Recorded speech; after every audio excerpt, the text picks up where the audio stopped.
चालू करने की कोशिश ना करें। फिर दो नाम दिए जाते हैं, नजरुल्लाह एक राइटर है जो वाकई, उनका नाम आगे रख दिया जाता है कि भाई ये होंगे प्राइम मिनिस्टर और ये वाइस प्रेसिडेंट, एक का नाम और दिया है। और ये दोनों के दोनों नेशनल राइटर्स, इनका पॉलिटिक्स से कोई ज्यादा दूर तक का लिंक नहीं है। यानी बात साफ है, जो काम पाकिस्तान खुल के करता है, यहाँ पे वो काम पर्दे के पीछे से धीरे से किया गया। मैं आपका ध्यान वहां ले जाना चाहूंगा तुषार, कि अगर आप इस भीड़ को देखें, तो अनगिनत भीड़ चारों तरफ खड़ी है, उसके बीच में आपको काफी बड़ी संख्या में सेना भी मिलेगी। लेकिन सैनिक कर क्या रहे हैं? कुछ नहीं, सिर्फ देख रहे हैं, सिर्फ उनके साथ में घूम रहे हैं वहां पे आराम से। यानी उन्होंने कोई डिस्टर्बेंस नहीं किया। देखिए, ये कहना कि सिर्फ सेना ने कराया होगा, नहीं, गलत है। लेकिन सेना ने इस अपॉर्चुनिटी का पूरा फायदा उठाया है, ये बात बिल्कुल सही है। रही बात ये सिचुएशन जो पहुंची है, देखिए, मैं एक बार बड़ी खबर और बता देती हूँ सर, अगर आप लोग ब्रेकिंग चला पाए जरा चला दीजिए, कि वहां हिंडन एयरबेस पर जहां शेख हसीना पहुंची हैं, वहां पर बहुत सारे पुलिस अधिकारी पहुंच चुके हैं। वहां हिंडन एयरबेस पर शेख हसीना पहुंची हैं, ये खबर आ रही है। और उनका जो विमान है वो तकरीबन 5:35 पर पहुंचा, और उसके बाद वहां पर सिक्योरिटी ऑफिशियल्स, मिलिट्री ऑफिशियल्स इस वक्त हिंडन एयरबेस पर मौजूद हैं, जो खबर आ रही है।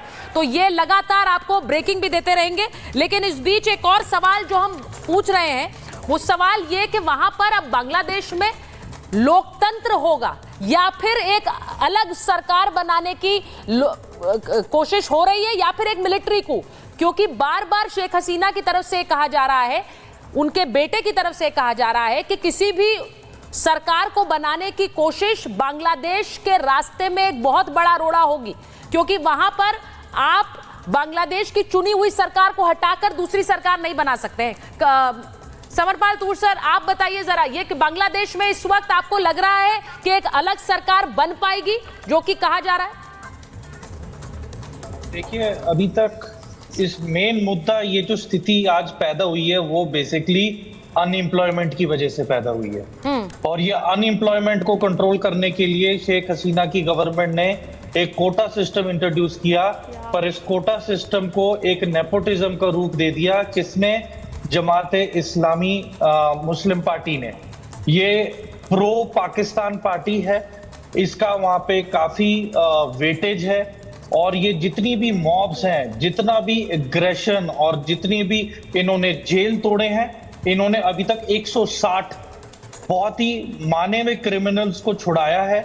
इन मॉब्स ने इन्होंने पोस्ट ऑफिसेस, बस स्टैंड्स, रेलवे स्टेशन, जितनी भी पब्लिक प्लेसेस हैं, सब पे इन्होंने डिस्ट्रक्शन की है, और 200 लोग मारे जा चुके हैं। तो मैं ये कहता हूं कि एक किस्म से बांग्लादेश की आर्मी ने मैच्योरिटी दिखाई, कि जो 4 लाख लोगों ने जो शेख हसीना का जो अभी घर को घेरा हुआ था, यदि आर्मी इन पे फायर खोलती तो यहाँ पे बहुत ही बड़ा कांड होता। यूएन को इन्वॉल्व होना पड़ता, इंटरनेशनल एजेंसीज को ग्राउंड पे उतरना पड़ता, रेड क्रॉस की इन्वॉल्वमेंट होती। It would have been a pure destruction of their political status and system. तो इसे बचाने के लिए फौज ने मजबूरन शेख हसीना जी को बोला कि हम आपको सेफ पैसेज दिलाते हैं, आप जाइए, क्योंकि इतनी बड़ी तादाद में लोगों को कंट्रोल करना और उनपे फायर खोलना, और खुद की फौज ने, तो ये संभव नहीं था। पहली चीज तो ये। दूसरा इन्वॉल्वमेंट है इसमें बांग्लादेश मुस्लिम पार्टी। तो अभी अगर हम पैटर्न देखें तो पिछले 5 सालों में violence against non Muslims is on the rise. फिर रोहिंग्यास का पुश करना across the India Bangladesh border बहुत ज्यादा हो गया था पिछले 5 सालों में। और अभी पिछले हफ्ते एक यूट्यूबर ने वीडियो भी बना के भेजी कि कितना इजी है बांग्लादेश से इंडिया में इन्फिल्ट्रेट करना। तो बेसिकली करप्शन इतनी फैल चुकी है। देखिए, मैं एक और बड़ी खबर आपको बताऊं कि शुवेंदु अधिकारी ने क्या कहा है। अगर हम वो चला सकते हैं स्क्रीन पर तो चलाइए जरा। शुवेंदु अधिकारी ने एक बहुत बड़ी बात कही है। उन्होंने कहा कि 1 करोड़ हिंदू रेफ्यूजी पश्चिम बंगाल में आने वाले हैं। मैं गवर्नर से और पश्चिम बंगाल की मुख्यमंत्री से आग्रह कर रहा हूं कि इसके लिए तैयारी कर ले। अब ये बहुत बड़ी खबर है। 1 करोड़ हिंदू रेफ्यूजी, हिंदू शरणार्थियों की वो बात कर रहे हैं। वो कह रहे हैं कि बांग्लादेश से वो भारत आ जाएंगे। पश्चिम बंगाल की मुख्यमंत्री, यहाँ के गवर्नर केंद्र सरकार से बात करें और इसकी तैयारी करें।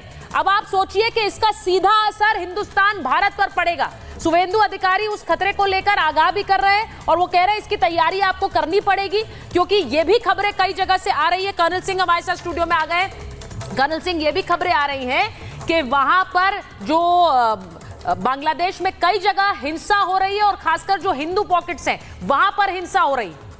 जय हिंद। इसमें कोई शक नहीं है कि जब भी कभी आप देखेंगे कि इस तरह की कंट्रीज़ में, चाहे इवन श्रीलंका को भी इंक्लूड कर लें, कि जब इस तरह की हिंसाएं होती हैं तो माइनॉरिटीज़ जो हैं उनके ऊपर ज़रूर एक तरह का अटैक और एक प्रेशर आता है, इसमें कोई शक नहीं है।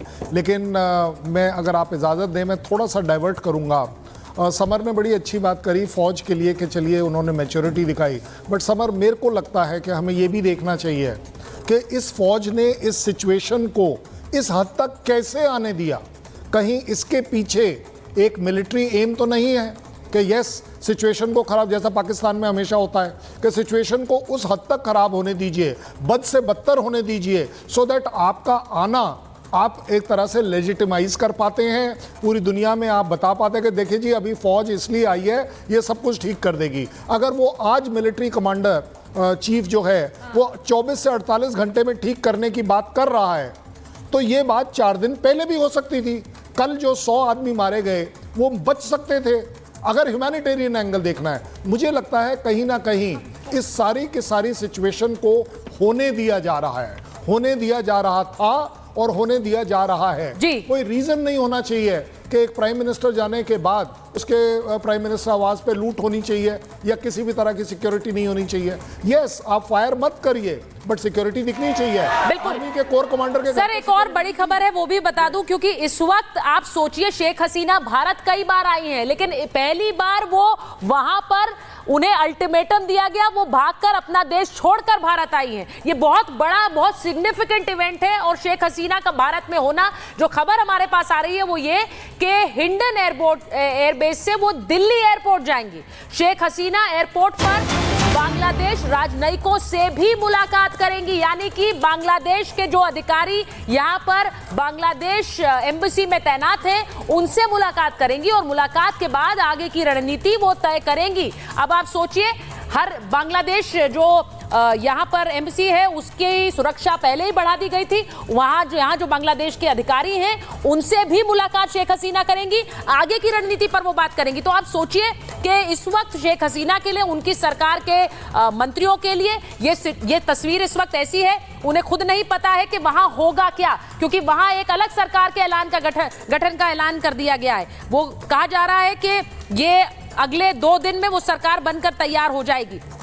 सवाल सबसे बड़ा ये है कि शेख हसीना